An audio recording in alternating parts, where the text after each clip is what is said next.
Om Shanti. Good evening. I'd just like to give a little introduction to tonight's topic and a context for it, because Sister Rajni asked me to talk about this subject in the context of my personal experience over the last 2 years. So this will be more of a sharing than a class. And I hope that my little experience may be helpful to some of you if you have to go through the same experience that I have. So the context of the topic, Conqueror of Matter, is when we face karmic settlement through the body, through physical problems or illness or whatever. So in the last 2 years, I have had 4 surgeries, and in last year 3, within a period of 6 months. 3 lung surgeries in a period of 6 months, and the first one I had in Indonesia. I won't bore you too much with the details, but just to give the context. So the first one I had was in Indonesia, in Bali, and I was very fortunate because the surgeon was a BK, and he was the type of surgery that I had that was his specialty, that was his expertise. And so that was wonderful, and also I stayed on for 5 weeks in Bali after that, and was looked after very well by Baba's family there. And little funny anecdote about the surgery there, because he was Baba's child and surgeon and everything, and I met him the day before the surgery. He was explaining everything, just very professionally, like your typical doctor. And when the day came, or when actually the moment came, when I was in the operating room, and I was observing the brother was pacing up and down the room, I thought everyone else was, getting ready and, all the equipment ready, and he was pacing up and down. He looked sort of a little bit different. And then he came over to me and he said to me, "Sister, I'm so stressed." "I'm just so stressed," he said, because he was feeling nervous about the prospect of having to operate on a BK. So I was like, I didn't know what to say. What do you say when your surgeon is getting nervous? So I said, "Baba, what do I say?" So I just said to him, "Look, brother, I have full confidence in your ability as a surgeon." I said, "I have full confidence." Because before that I was remembering a story which David Goodman had shared with me when he had surgery in Bombay in Baba's hospital. And he was saying it was so lovely because his doctor just, before he went, unconscious, just reminded him, "Just remember, Baba, it will be fine, when you, everything will be fine." And in my case, my surgeon was having like a panic attack before my surgery, but it was everything. He was fine after that. It was just the initial period, and everything went smoothly. And so, then for the last almost 1 year, I have been in Australia, where I had the 3 surgeries. So I got a lot of chance to experiment with Baba's knowledge about being conqueror of matter and detachment from the physical body, according to my capacity. I just want to stress that everyone's experience is individual and everyone's journey is individual, so we should be careful not to compare one person's experience with another person, because each person has different set of physical circumstances. Each person has a different situation in terms of support from others, and also each person is has a different stage of development in their life as Baba's child. So we have to be careful not to compare one person's experience to another. And perhaps if I find myself in a similar situation, I should not feel bad if I don't find that my stage is as good as what I may have expected. So I just want to clarify that from the beginning. But when we're talking about being a conqueror of matter, the word that comes to mind is being a master. And another word for master, which I find easier to understand, is being in a position of empowerment. Yeah? Feeling self-empowered. Because when things happen to you which are outside your control, you could say that you don't have any choice, or you don't have any control over the situation, then we tend to feel that we are disempowered. No?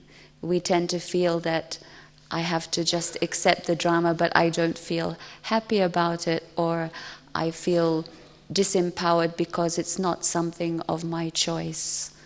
So one of the churnings or experience I had is that if we are a master of our situation, then we feel empowered, and we always have a choice, because part of empowerment is always having a choice.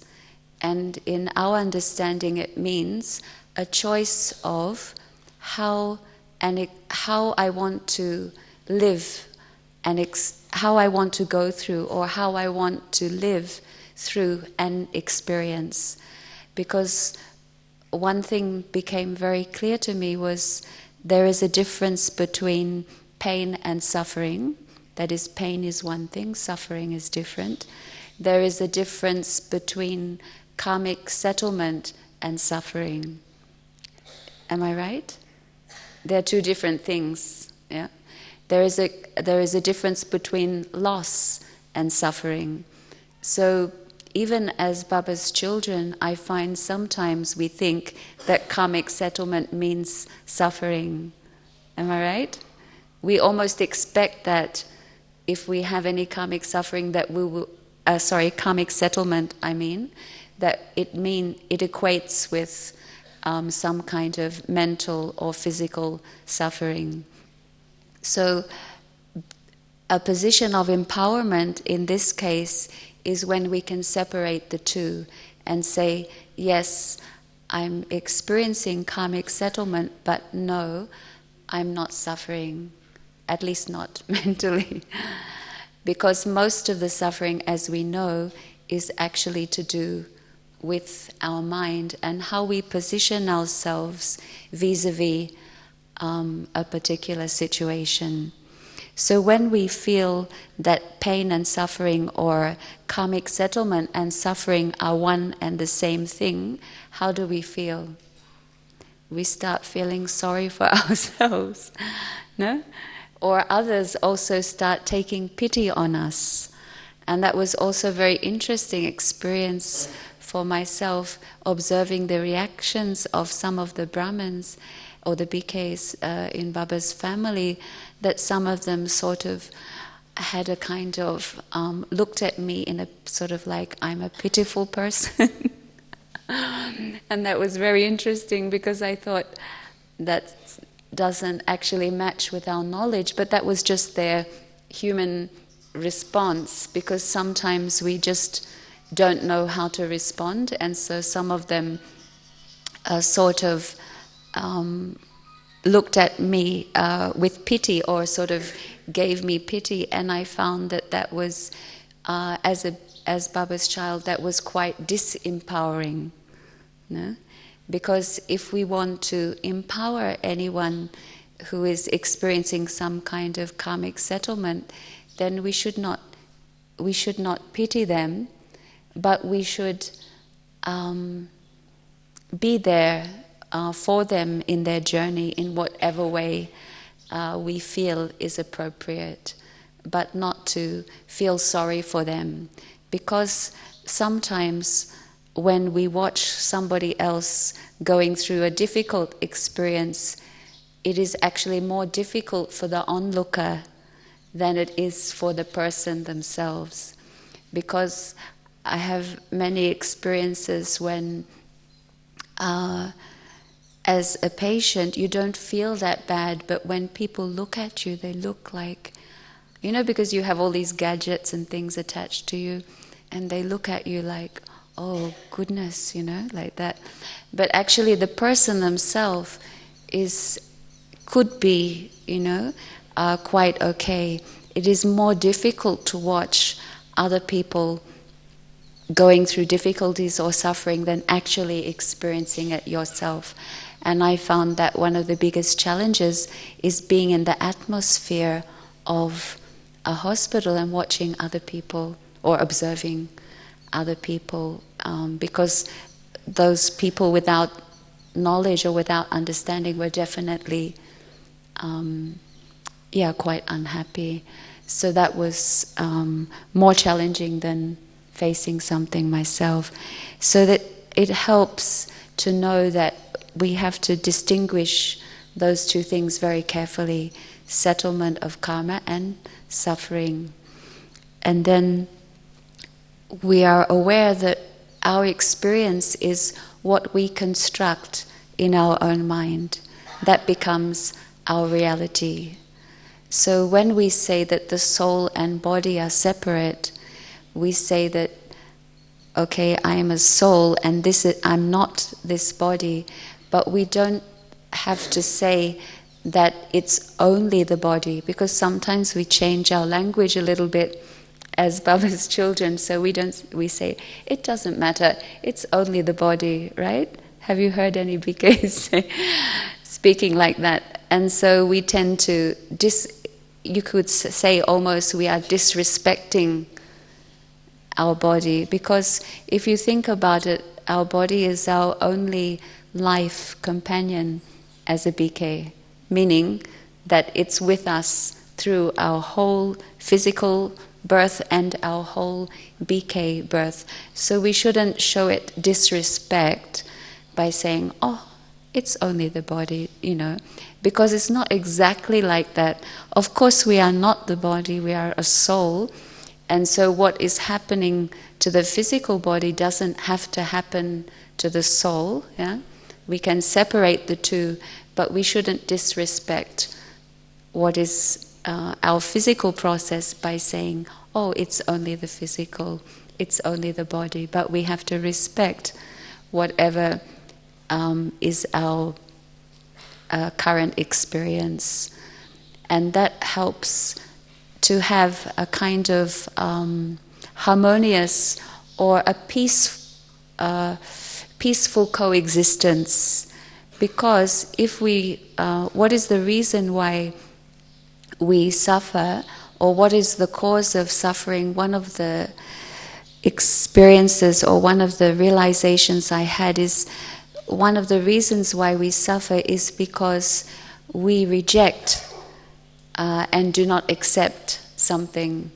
Like, let's say for example you have a conflict with someone and you would prefer that you don't have that conflict. So in a way you reject, or you resist rather than reject.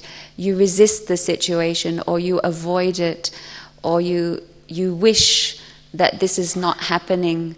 So subtly sometimes we also think, this shouldn't happen, this is not what I want, etc., etc. So we resist an experience, and that resistance causes inner conflict, and that inner conflict leads to stress, and then, of course, unhappiness.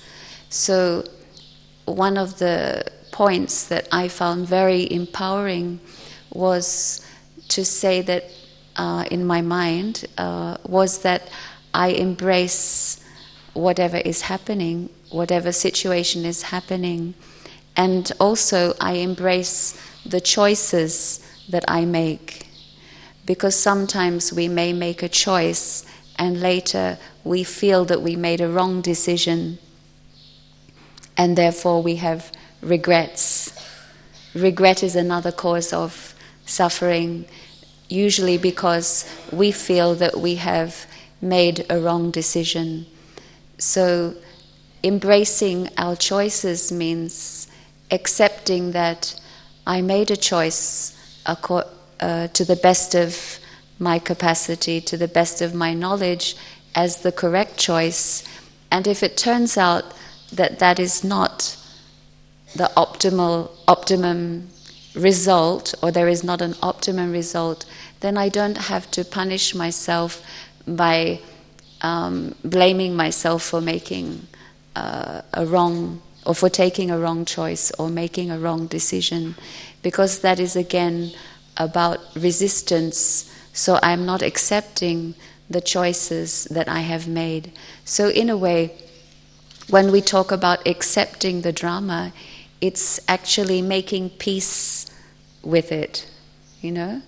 Acceptance means you make peace with, if you accept another person, it means you make peace with them and you allow them to be as they are. So if I'm accepting my situation, or I'm embracing the reality of the drama, it means I am allowing it to be. I'm not rejecting it, because the rejection or resistance is what causes us suffering. Even on a physical level, when we accept or even welcome something, it is a much more pleasant experience. In fact, it almost, without sounding a bit strange, it almost becomes enjoyable because we accept and welcome the situation. So one thing that we can do is, on a practical level, is, and we all have this ability to do this, is to change the atmosphere that is immediately around us. Sometimes we talk about, spreading vibrations in the atmosphere, and sometimes we think that our vibrations have to reach thousands of kilometers. But even if I can change the atmosphere in the small environment around me, then I can consider myself to be a successful yogi. Am I right? Yeah? We will consider ourselves a successful yogi, at least if I can change the atmosphere around me. So that is what I used to think every time when I was in the hospital, because we had these curtains, around each bed. So I used to think, this is my little territory. I'm the queen of this territory. So in this small space, this is the environment where I want to create a beautiful atmosphere, and anyone who comes in this small space should experience the beauty of that atmosphere. So this was one of my yuktis, if you like, to transform the environment of the hospital. And one other method that I found that was very helpful was, and you've heard it before, it's very simple, nothing new, is to serve the people who are serving you. Because, when somebody is paid to do a job, they don't always do it with their heart, They're doing it as a duty, or they're doing it because, it's their job. But very few people really work from their heart. And so if people are helping you, but they're not helping with their heart, the vibration is different, right? So in order that they are assisting you, I'm talking about the people working in the hospital, in order that they assist you, you have to engage with them in a way that makes them feel happy about the work that they are doing. So often in order, actually it was for selfish motive, I have to admit that I did this, because there's nothing worse than having someone who's tense, to give you an injection, for example, or someone who's stressed, or burdened, or unhappy about their work conditions to look after you. You want to see a happy face, right? You want to see a smiling face. So for very, you could say, partly selfish reasons and partly selfless, I was always keen to engage with every single person working there so that they felt good about what they did. And there was one particular nurse, I'll just tell a story, who was very businesslike and quite strict, and I found a little intimidating. So there was a case with a difficult patient in the next room from me, and the whole day the staff had been trying to get him to do something. I won't say what it was. And they couldn't get him to do it. And so this nurse came on duty. She was very efficient.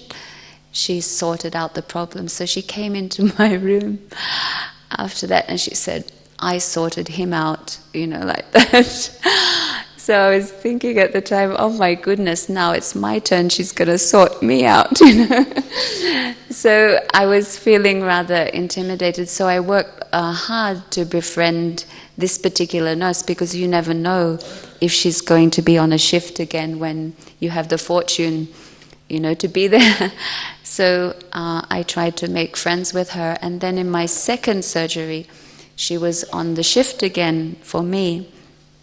And by this time, we had quite a nice relationship, a friendly relationship. And so it's a time of day when every single patient has a particular injection. It's for blood thinning, because, to avoid blood clots while the person is in the bed. So it's this time, 6 p.m., but actually it's supposed to be later. So I said to her, can I have mine later before I go to bed so I don't have to think about anything? She said, sure. So then all the other patients in my room got theirs. And then there was the change of shift. So the new, when they hand over the shift, they give an update to the new nurse, right, that is going to be looking after the patients in that room. So she said to the other nurse, by the way, I still have to give one injection to this patient, meaning me. Please don't take it personally, but she wants me to give the injection because she feels very comfortable with me. So she said, so I was, in my heart, I was thinking, thank you, Baba, at least I have succeeded in making her feel comfortable with me. Actually, I was not at all comfortable with her, but she felt that we had established a rapport. So it was a tiny exercise in how, vibrations, how positive energy can change another person. And so creating the space around you, and also making choices within limitations about how you want to do something. So having a choice is very empowering. And one of the choices which I made was, after the surgery they give you pain medication, and they have a chart about what particular medication you are supposed to take. And they're quite militant about it, militant in the sense that you basically don't have much of a choice. You have to take this particular medication. So the first time, lucky for me, I had an adverse reaction to some of the medication, so I was exempt from taking it. So all I took was Panadol, which I thought is pretty okay. So then, after, I asked them if it's okay if I don't take the other medication. So the second and the third surgery, they already knew me, so they said, the team that looks after this particular medication said to me, okay, it's your choice. If you need something, you ask, but we won't prescribe anything for you. So when you need it, on a needs basis, you can have it. So I said, oh, thank you, Baba, 1 point. So I was so happy that to have that choice, because what I observe is certain kinds of medication influence your mind, and especially opiate-based drugs, actually they can cause you, I didn't know this before, they can cause you even hallucinations, and I only realized that when the team who were giving this medication would be asking the other patients, are you having hallucinations? I was thinking, goodness, that's the sort of, strength of the drugs that they give. So I really was very thankful to have that choice as to accept or reject. Had to have a choice in what medication that I took. So making choices again is another part of self-empowerment. And the most beautiful experience is that in becoming conqueror of matter is that Baba is our constant companion in that exercise. So we are not alone engaging or practicing that, but Baba is there to help us at every step of the journey, to assist us by giving us tips, pointers, or direct help in any situation. And what I realized was sometimes we expect Baba's help through particular souls, especially through our instruments.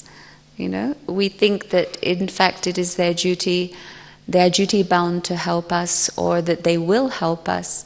But what I realized is Baba has 1,000 arms, and he has millions of helpers, and he can help us through any soul, whether they are Baba's child or they are whoever it is, Baba can send help through any particular soul that he feels is available and appropriate for the situation. I give you an example from my own experience. So my first surgery was removal of the, like you could say, half of the lower lobe of my left lung. And then when I was just about to go in, there is another person also being prepared for a different surgery. You can say in the room, which is the preparation room before going into the operating theatre. So he asked me, what surgery are you having? Like patients love to chat with each other, and it sort of breaks down the barriers and people feel more relaxed. So I said it's called a segmentectomy or something. Anyway, removal of part of the lung. And then he said to me, I only have one lung. He said, when I was 9 years old, I had one of my lungs removed, and they told me at that time that I would never be able to do any physical or stressful work, but I am actually a roof tiler, the people who change the tiles on or put the tiles on the roof. So he said, and I only have one lung. So I was thinking how amazing it was that the person that was in the next bed to me was able to tell me that story, which made me feel extremely confident, and I was only having a small section removed, and he had had an entire lung removed.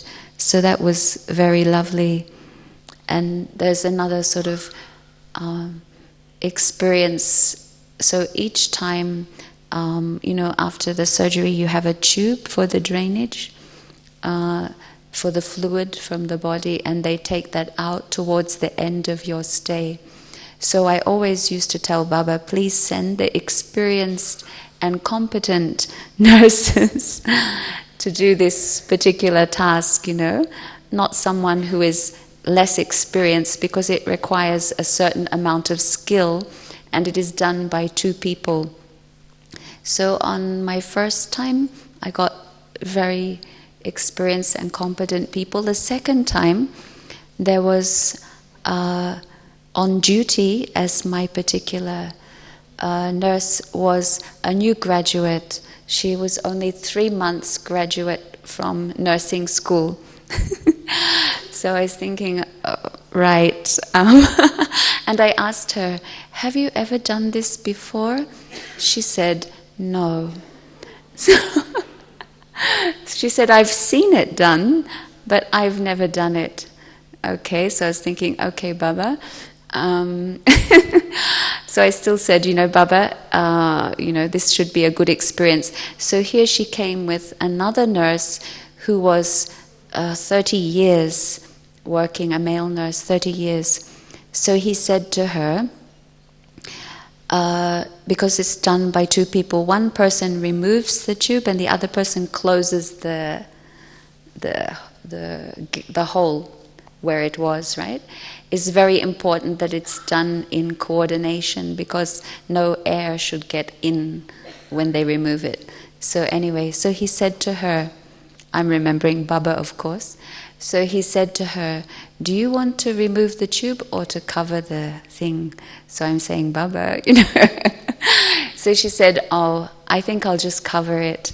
You can remove the tube, because I would like to watch one more time before I do it myself. So I was thinking how fortunate I was, because you don't know if somebody's doing something for the very first time, whether they'll be quite okay or not. So I really thought that was definite, in my view, Baba's intervention and help, that it worked out in that way. So many different experiences. Also, in terms of the space between first, second, and third surgery, my surgeon said the optimal is 1 month.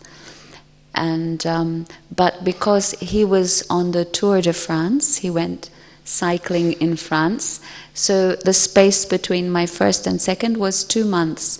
So again, I thought this wonderful drama, because it gave me plenty of time to fully recover from the first experience until the second one.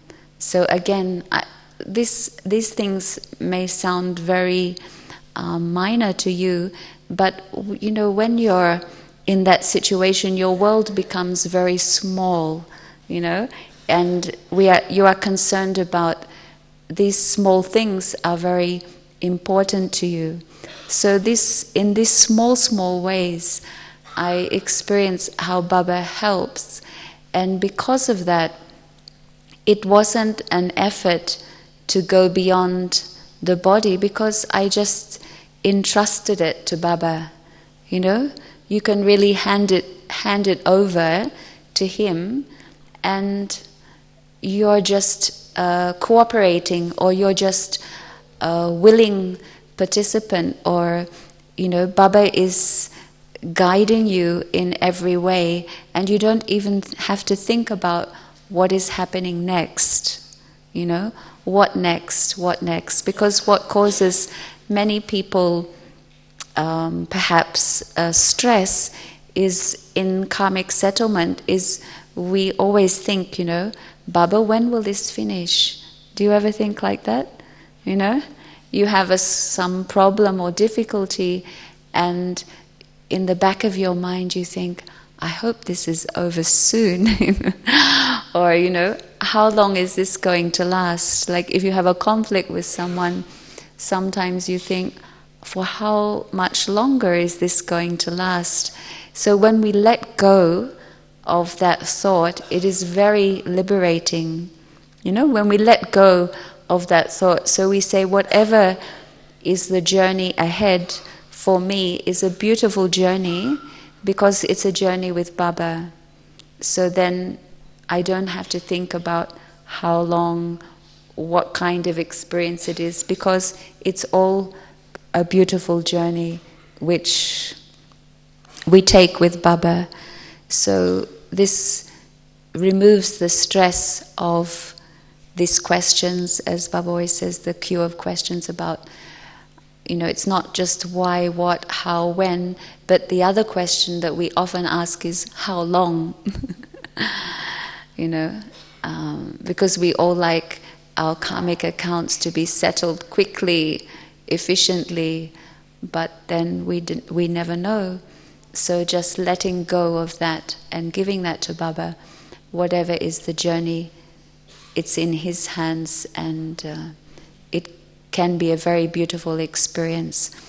I'll give you an example, maybe that will make it a bit clearer for you, is that, say for example, you have committed a crime and you have to go to jail.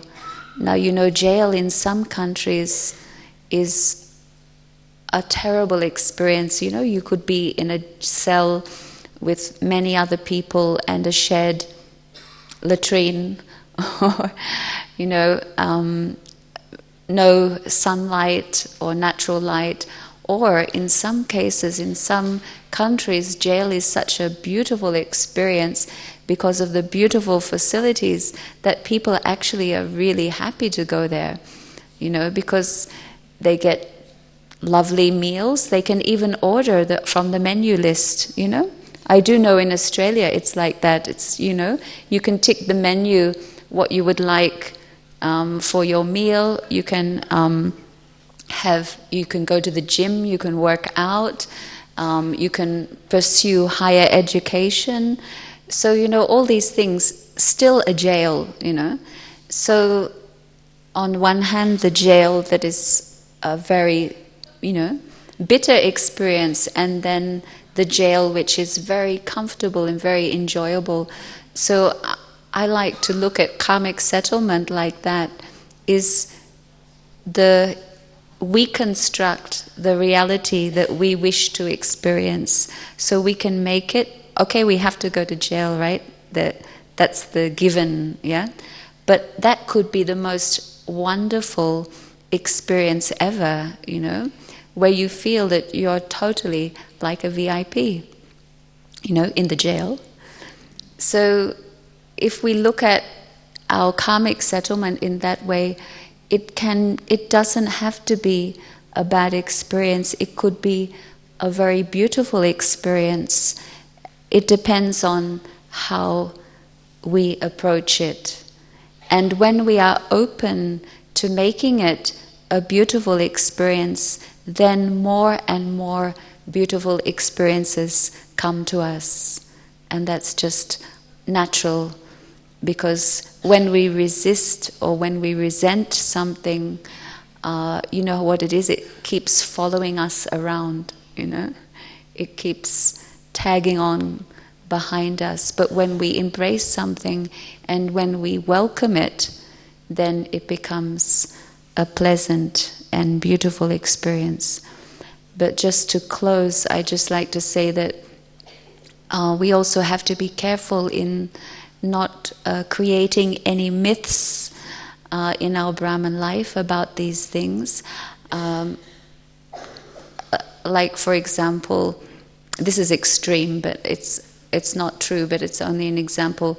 Let's say, for example, a BK gets run over by a truck, on the road, and then the myth or the story is that after the truck ran them over, they got up and walked across the road unscathed, This would be a myth, am I right? If you got hit by a truck, you're not going to just stand up and walk across the road without any injury. But sometimes, as a BK, we are almost would like this sort of miraculous things to happen. And if they do happen, and it could happen, if they do happen, sometimes we think that that is the benchmark for us. Do you understand what I mean? So sometimes we think that if I'm not a superhuman or a super yogi, in approaching, in dealing with karmic settlement, then I am a failure as a BK. So we have to be very careful not to perpetuate any myths. So I don't want, or we shouldn't believe that, or use that kind of language where we say, oh, that's nothing, it was nothing. We shouldn't speak like that. We have to speak in a mature way and with understanding, because we don't want to create a false benchmark, for others. And then when they encounter difficulty and then they are really perhaps compromised or incapacitated, then they feel that, oh, my yoga was not good, So we have to be realistic that our yoga will help us, I don't know to what percentage, but to a great percentage in dealing with any karmic settlement, but it will not erase the situation. No? But that's okay, because that's the process, otherwise we wouldn't call it karmic settlement. So we have to be aware that we should not create any myths, and that there are challenges, but Baba will help us in a way to deal with those challenges as they come. So in other words, don't think of the exam before the exam comes, but do the preparation, do the homework, and know that Baba is our constant companion in facing each and every situation. So I think I'll end there, if that's okay. If anyone wants to ask anything, I don't think so. It's just meant to be a kind of sharing of experience.